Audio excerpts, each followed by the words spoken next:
भर जाए और आपके वचन को प्राप्त करें और उस जीत को, उस विजय को प्राप्त करने वाले हो सके। हम धन्यवाद करते हैं, इस आराधना का पूरा संचालन, एक एक हिस्सा हम आपके हाथों में सौंपते हैं। प्रभु आपकी उपस्थिति से हमें से एक एक जन को भर दीजिए। आज की सुबह हमें से एक एक जन से अपने वचन से बात करिएगा प्रभु जी। हम धन्यवाद करते हैं कि आपने प्रार्थना को सुना है। प्रार्थना यीशु मसीह के नाम से मांगते हैं, आमीन।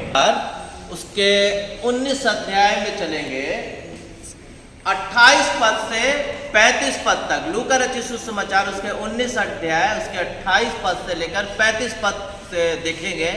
आज खजूर इतवार का पर्व है और देखेंगे कि किस प्रकार से जब पहली बार खजूर इतवार, खजूर पर्व मनाया गया तो क्या हो रहा था, और कुछ कुछ बातों को सीखेंगे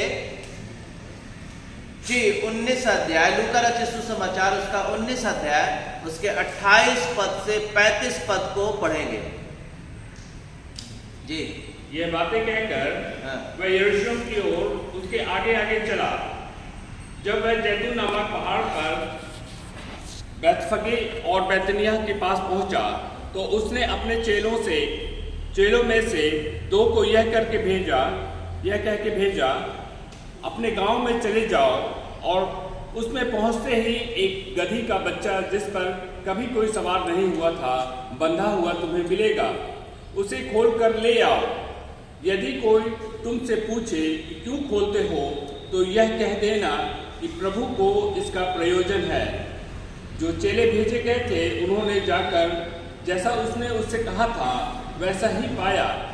जब वे गधे के बच्चे को खोल रहे थे तो उसके मालिक ने उससे पूछा, इस बच्चे को क्यों खोलते हो?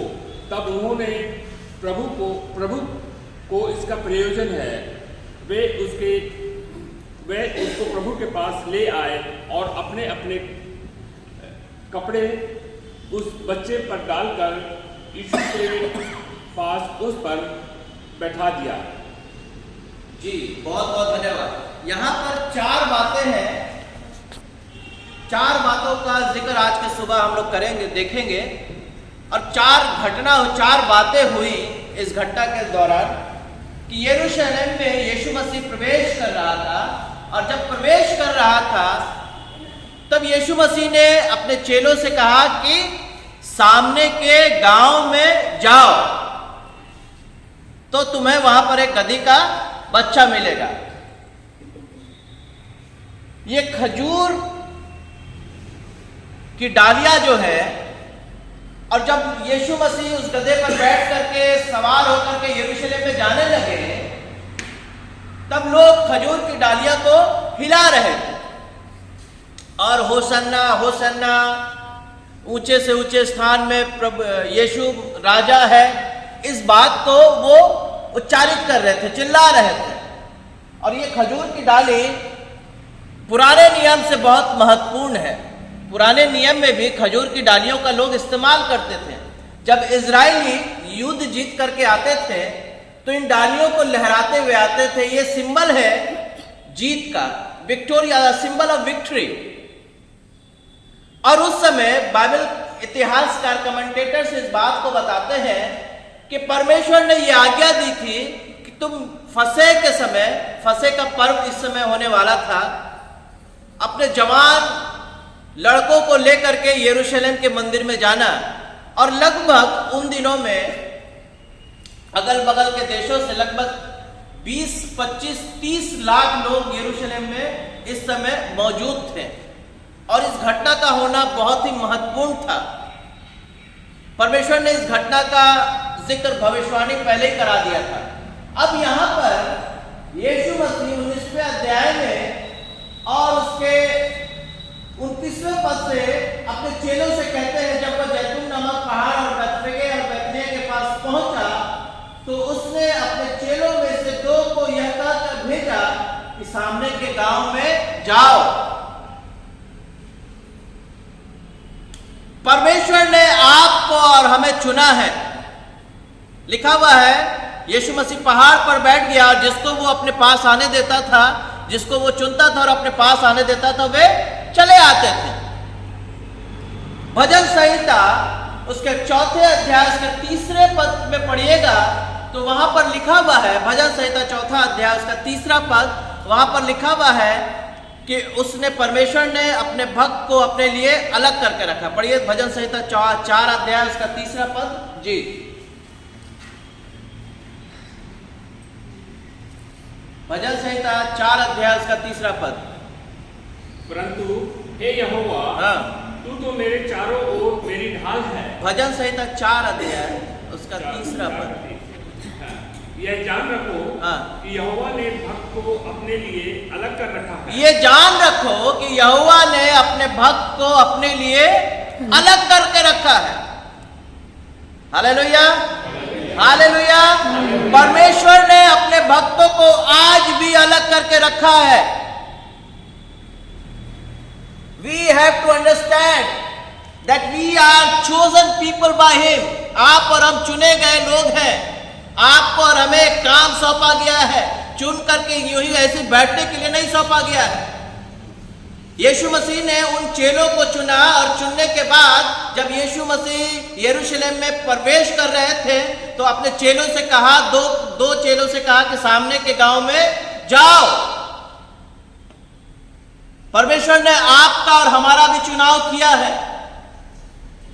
परमेश्वर ने आपको और हमें भी चुना है। कई बार आप और हम अपने चुने जाने को बड़ा ही छोटा समझते हैं। हमें और आपको लगता ही नहीं है कि आप और हम चुने गए हैं। मेरे प्रियो, प्रभु ने एक एक जन को आज की सुबह जितने लोग यहाँ पर बैठे हैं, एक एक जन को चुना है। परमेश्वर के वचन में लिखा हुआ है, धन्य है वे जिसको तू अपने करीब आने देता है। चुनता है तभी आपको और हमें अपने करीब आने देता है। और आज की सुबह इस बात को आप और हम जाने कि परमेश्वर ने, प्रभु यीशु मसीह ने आपको और हमें चुना है। आपको और हमें अपने लिए अलग करके रखा है। आपका और हमारा कर्तव्य है कि आप और हम आगे बढ़े। इसी लूका रचित सुसमाचार उसके 19वें ही अध्याय में अगर हम निकाल करके पढ़ें, एक 11, 12 और 13 पद को पढ़िएगा तो वहां पर एक व्यक्ति के विषय में लिखा हुआ है। लूका रचित सुसमाचार उसका 19वां अध्याय उसका 11, 12 और 13 पद। मत्ती रचित सुसमाचार उसके 28वें अध्याय उसके 19वें पद में लिखा है, जाओ सारी जाति के लोगों को चेला बनाओ, उन्हें पिता, पुत्र और पवित्र आत्मा के नाम से बपतिस्मा दो और उन्हें सब बातें जो मैंने तुम्हें सिखाई है मानना सिखाओ। It is our duty. ये आपका और हमारा ड्यूटी है, आपका और हमारा काम है कि आप और हम जो बातें, जो आशीष है, जो चीजें आपने और हमने प्रभु यीशु मसीह से पाई है, उसको आपको हमें रिलीज करना है और लोगों को बताना है। पढ़िए लूका रचित सुसमाचार 19वां अध्याय 11, 12 और 13 पद जी। जब वे ये बातें सुन रहे थे तो उसने एक दृष्टांत कहा, इसलिए कि वह परमेश्वर के निकट था और वे समझते थे कि परमेश्वर के राज्य अभी होने वाला है। अतः उसने कहा, एक धनी मनुष्य दूर देश को चला ताकि राजपद पाकर लौट आए जी। परंतु उसने दासों में से 10 को बुलाकर उन्हें 10 मोहरें दी और उनसे कहा, मेरे लौट आने तक लेन देन करना। तुम मेरे लौट आने तक क्या करना? लेन देन करते रहना। अभी यहां पर यीशु मसीह अपने चेलों को भेज रहा है कि सामने के गांव में जाओ और वहां पर एक गधी का बच्चा मिलेगा, तुम उसको लेकर के चले आओ। यहां पर प्रभु यीशु मसीह आप और हमें इस बात को सिखाना चाहते हैं कि आप और हम जो चुने हुए लोग हैं, आप और हमें यूं ही चुन करके बैठने के लिए नहीं बुलाया गया है कि बस चुन लिए हैं, उस उद्धार को प्राप्त कर लिए हैं, इस बात को जान गए हैं कि यीशु मसीह उद्धार करता है। यीशु मसीह के द्वारा आप और हम उस मोक्ष को, उस छुटकारे को प्राप्त कर सकते हैं, बस जान गए हैं। तो जान करके हम बस मैं, मेरा परिवार और मेरा घर तक सीमित रहे नहीं, आप और हमें उस उद्धार के संदेश को, उस छुटकारे के संदेश को, उस तोड़े को लेकर के आप और हमें क्या करना है? लेन देन करते रहना, काम करना है। आपको बस यूं ही ऐसे ही नहीं बैठे रहना है। आप और हम इस बात को जाने कि परमेश्वर ने आपको चुना है। कितने लोग प्रभु यीशु मसीह पर विश्वास करते हैं? यहाँ पे यकीनन जितने लोग आज की सुबह यहाँ बैठे हैं, एक एक जन प्रभु यीशु मसीह पर विश्वास करने वाला है।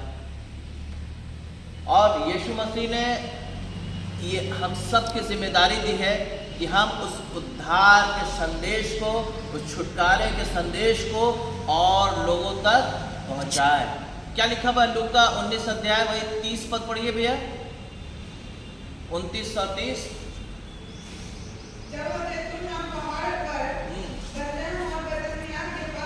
हाँ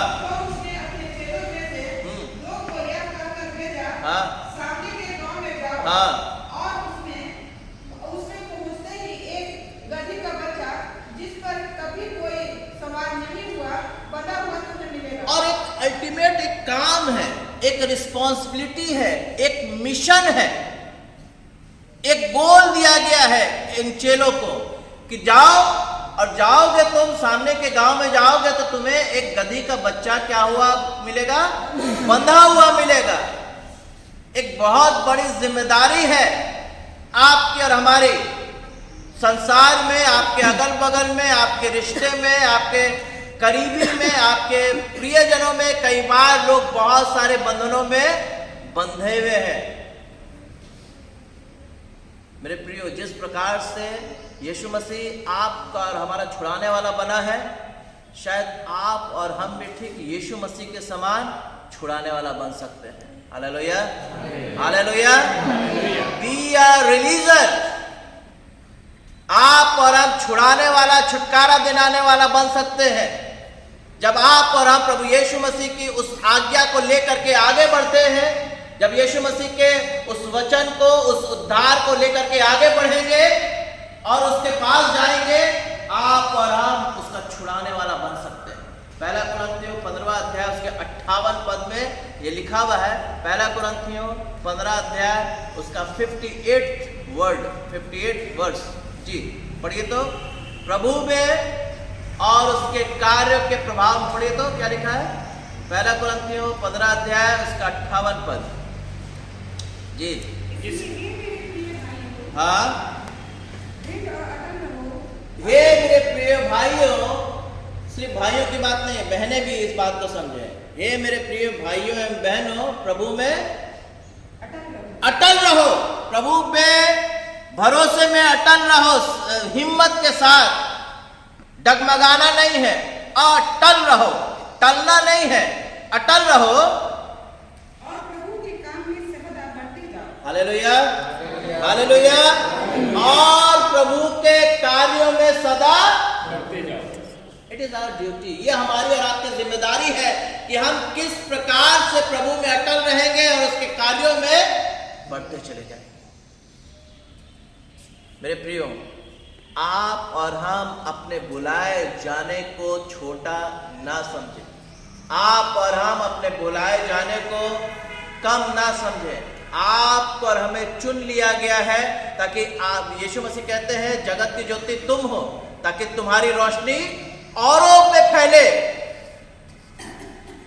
यीशु मसीह तो लाइट है ही है, बल्कि उस लाइट के द्वारा आप और हम उस लाइट को, उस रोशनी को प्राप्त कर लिए हैं। अब ये आपकी और हमारी जिम्मेदारी है कि हम उस लाइट को या उस रोशनी को लेकर के कितना आगे बढ़ रहे हैं। मेरे प्रियो, नो योरसेल्फ। आप और हम अपने बारे में जाने कि आप और हम चुने हुए लोग हैं, और आप और हमें यूं ही नहीं चुना गया है, बल्कि आप और हमें इसलिए चुना गया है ताकि आप और हम दूसरे लोगों के छुटकारे का पालन कर सकें। अभी भी बहुत से लोग, बहुत सारे गधे के बच्चे बंधे हुए आपको मिलेंगे। बहुत सारा बंधन उनके जीवन में, संसार का बंधन, समाज का बंधन, पैसे का बंधन, आधार्मिकता का बंधन, लोग क्या कहेंगे उसका बंधन, परिवार का बंधन, दुनिया क्या कहेगी उसका बंधन। अभी भी बहुत सारे लोग उस बंधन में बंधे हुए हैं। Let us be a रिलीजर। आप और हम जिस प्रकार से प्रभु यीशु मसीह छुड़ाने वाला आपका और हमारा बना है, उसने उस कलवरी क्रूस पर अपने आप को चढ़ करके आप और हमें छुड़ाया है। अब आपकी और हमारी रिस्पॉन्सिबिलिटी है, आपकी और हमारी जिम्मेदारी है कि आप और हम और उन लोगों का छुड़ाने वाला बने जो लोग अभी भी उस बंधन में बंधे हुए। मैं ये नहीं कह रहा हूं कि आप खड़े होकर के माँ उसको 10 घंटा सरमन दीजिए, प्रचार करिए, नहीं। पौलुस कहते हैं तुम मसीह की जीवित पत्रियां हो, you are the living epistles of Christ. तुम मसीह के जीवित पत्रियां हो। तुम अपने काम से, अपने एटीट्यूड से, अपने व्यवहार से, अपने बोली से, अपने हाव भाव से, अपने तरीके से इस बात को प्रदर्शित कर सकते हो कि तुम यीशु मसीह के चाहने वाले लोग हो, यीशु मसीह के मानने वाले लोग हो। एक बहुत बड़ी जिम्मेदारी आप पर हमें दी गई है ताकि हम उन बंधुओं को जा करके आप और हम छुड़ाएं। परमेश्वर के वचन में लिखा हुआ है, यशायाह नबी की पुस्तक उसके 5वें अध्याय उसके 13वें पद को पढ़िएगा। यशायाह नबी की पुस्तक उसका 60 अध्याय उसका पहला और दूसरा पद पढ़िएगा। वहां पर लिखा हुआ है, उठ प्रकाशमान हो। 5वां अध्याय 13वां पद पढ़िए। यशायाह 5 चैप्टर वर्स नंबर 13, यशायाह नबी की पुस्तक उसका 5वां अध्याय उसका 13वां पद पढ़िए जी। यशायाह 5 अध्याय 13 पद।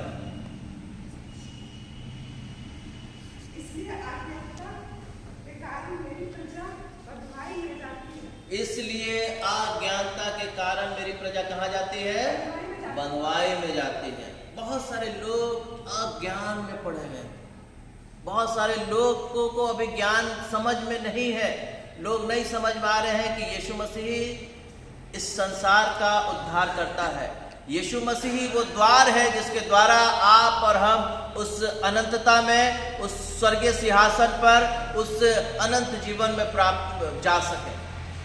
इसलिए अज्ञानता के कारण मेरी प्रजा बंधुआई में जाती है। बहुत सारे लोग बंधन में इसलिए बंधे हुए हैं क्योंकि उनको समझ ही में नहीं आ रहा है कि परमेश्वर के वचन में लिखा है, चाहे तुम्हारे पाप कैसे भी क्यों ना हो, मैंने उसको कलवरी क्रूस पर चढ़ करके तुम्हारे लिए बहा दिया है। तुम अगर विश्वास करके उस लहू को लगाओगे, उस लहू को अपने जीवन में लेकर के आओगे, तुम्हारे सारे अधार्मिकता, तुम्हारे सारे मैले पाप को भी धो करके मैं हिनकिनाई करूंगा।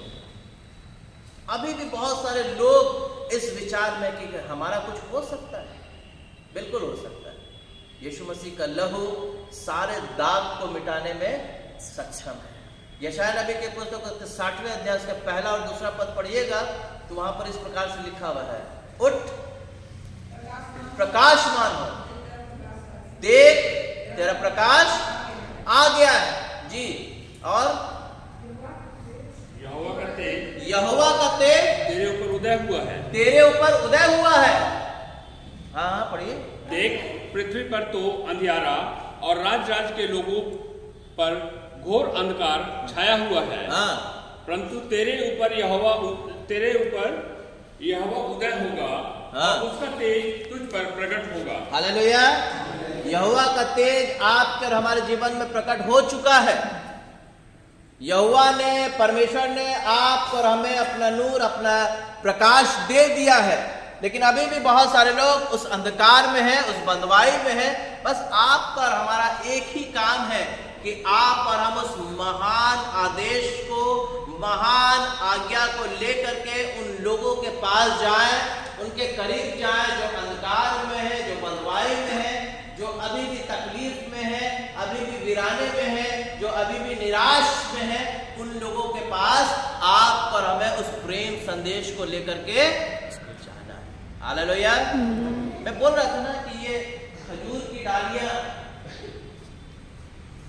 हम लोग जो चर्च शुरू होने से पहले हिला रहे थे, it's a sign of victory.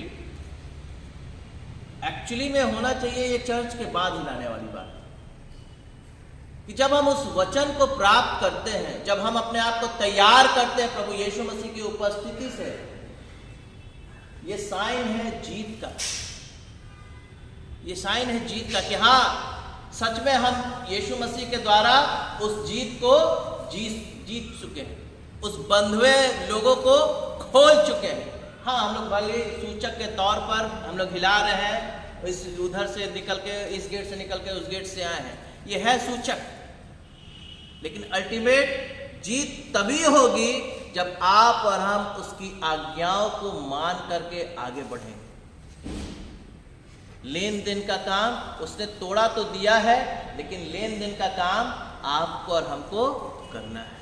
अगर हम लेन देन का काम नहीं करेंगे, आपको याद होगा तोड़े के दृष्टांत में लिखा हुआ है, किसी को 5 तोड़ा, किसी को 2 तोड़ा और किसी को 1 तोड़ा। और जिसको 5 तोड़ा मिला था 5 तोड़ा से बिजनेस किया, जिसको 2 तोड़ा मिला था 2 तोड़ा से बिजनेस किया, लेकिन जिसको 1 तोड़ा मिला था बोले कि ना बाबू, इसको मट्टी में गाड़ देंगे। जब मालिक आया, पूछा कि बेटा तुमको दिया गया था तोड़ा, क्या किए? बोले कि प्रभु हम मट्टी में गाड़ दिए, क्योंकि हमको मालूम था कि तुम जहाँ से नहीं बोते हो वहीं से काट लेते हो। बोले कि तुमको मालूम था तो तुमको इन्वेस्ट करना चाहिए था ना, तुमको इन्वेस्ट करना चाहिए था और चीज़ों में।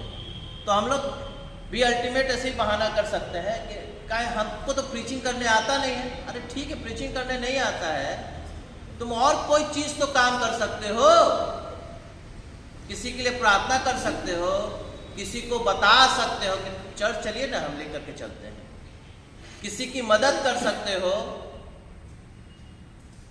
वो बोला कि नहीं प्रभु हम तो गाड़ दिए थे। लेकिन ठीक है, उसको ले लिया गया और उसको कहाँ फेंक दिया गया?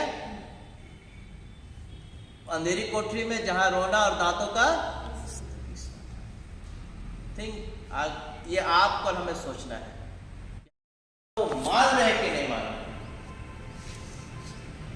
तीसरी बात, लूका रचित सुसमाचार उसके 19वां अध्याय 31 पद और 34 पद। यदि कोई तुमसे पूछे कि क्यों खोलते हो, हाँ। तो यह कह देना कि प्रभु को इसका प्रयोजन है। ये कह देना कि प्रभु का इसको प्रयोजन है, यानी कि जरूरत है। हम अपनी जरूरतों को लोगों को बताते हैं। देखिए ना, बड़ा दिक्कत हो गया है, घर में पानी चला जाता है तो बहुत समस्या होता है, सबमर्सिबल पंप लगवाना है, जरूरत है। देखिए ना, इस बार एकदम इनकम टैक्स इतना कट गया, बहुत मुश्किल हो गया। 20,000 पैसा दे दीजिए, जरूरत है, बच्चे का फीस भरना है, पत्नी को ये जरूरत है, बेटा को ये जरूरत है, बेटी। हम दुनिया के परिवार के जरूरतों के विषय पे एक दूसरे से डिस्कस करते हैं, लेकिन क्या हमने कभी डिस्कस किया या क्या हमने कभी सोचा कि परमेश्वर को कौन सी चीज की आवश्यकता, आपके कौन सी चीज की आवश्यकता है? बिल्कुल, परमेश्वर को आपके एक एक चीज की आवश्यकता है। अभी हम लोग गीत गा रहे थे ना, नहीं हम लोग अभी नहीं गीत गा रहे थे। एक गीत है, तन मन और धन उसे दो, अपने यीशु को सब कुछ दो, क्योंकि उसी के द्वारा उद्धार पाना है। उधार नहीं, उद्धार पाना है, जीती आत्मा का। प्रभु को इसका प्रयोजन है। वो बच्चा, यूहन्ना रचित सुसमाचार में वो बच्चा, जब यीशु मसीह अपने चेलों से कहा कि इनको खाने के लिए दो, लगभग 5,000 के लोग भीड़ थी। बोलता अरे प्रभु इतना कहाँ से प्रबंध हो पाएगा? बोले नहीं तुम ही दो। जब चेले पता लगाए तो एक बच्चा के पास टिफिन में मम्मी 5 रोटी और 2 मछली दी थी। हाँ लीजिए ना यीशु मसीह। अरे क्या बात बोलते हैं गुरु जी, आप लीजिए ना, हे रब्बी हे गुरु, ये लीजिए 5 रोटी और 2 मछली, मम्मी ये बांध करेगी, इससे काम चल जाएगा। तो ठीक है, यीशु मसीह भी खुशी खुशी ले लिए और सबको 50-50 की पाती में बैठा दिया गया। अब यीशु मसीह धन्यवाद करते हैं और रोटी तोड़ना शुरू करते हैं। 5 रोटी में से कितने लोगों को खिलाया गया? 5,000 लोगों को खिलाया गया। और कितनी टोकरियां बच गई? 12 टोकरियां। प्रभु को उसका प्रयोजन था, उस बच्चे ने खुशी खुशी दे दिया कि हाँ प्रभु ये लीजिए। ठीक इसी तरीके से सबसे पहले कि आप इस बात को सोचें, प्रार्थना करें और प्रभु से कहें कि प्रभु हम किस चीज़ से आपकी सेवा कर सकते हैं, तन से, मन से, धन से, बुद्धि से, जो मेरे पास है। और प्रभु सच में आपको लीड करेगा, अगुवाई करेगा कि हम किस चीज से प्रभु की सेवा करें। प्रभु की सेवा का मतलब है परमेश्वर के राज्य का विस्तार हो सके।